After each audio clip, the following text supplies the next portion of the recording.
But let us be clear, we didn't join Europe to be swallowed up in some bureaucratic conglomerate where it's Euro this and Euro that, and forget about being British or French or Italian or Spanish.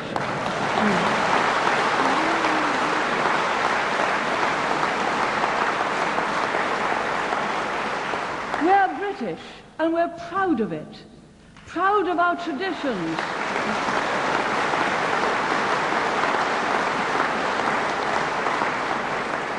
Proud of our traditions, proud of our national character, proud of our Westminster Parliament.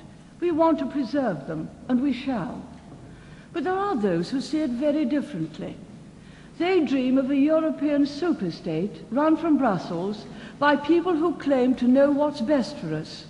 And they have their supporters in Britain, in the Labour Party, who think it's for politicians to tell people how to run their lives, instead of leaving them the freedom to do it themselves. Chairman, that's not the Conservative way.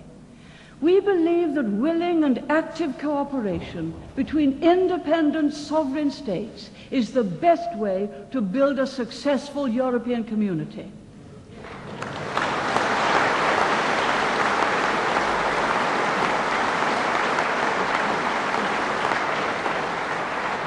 We want to work with our friends in Europe at the things we can do better together than alone. We know that Britain and everything she stands for is more powerful and influential when we do so. That's true, for example, for trade.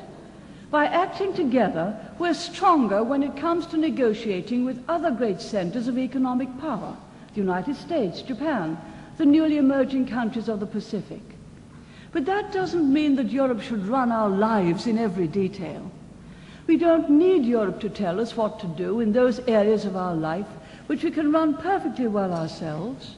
Industrial relations, for example, our social security, our health service, our education and taxation. These are things for our own Parliament.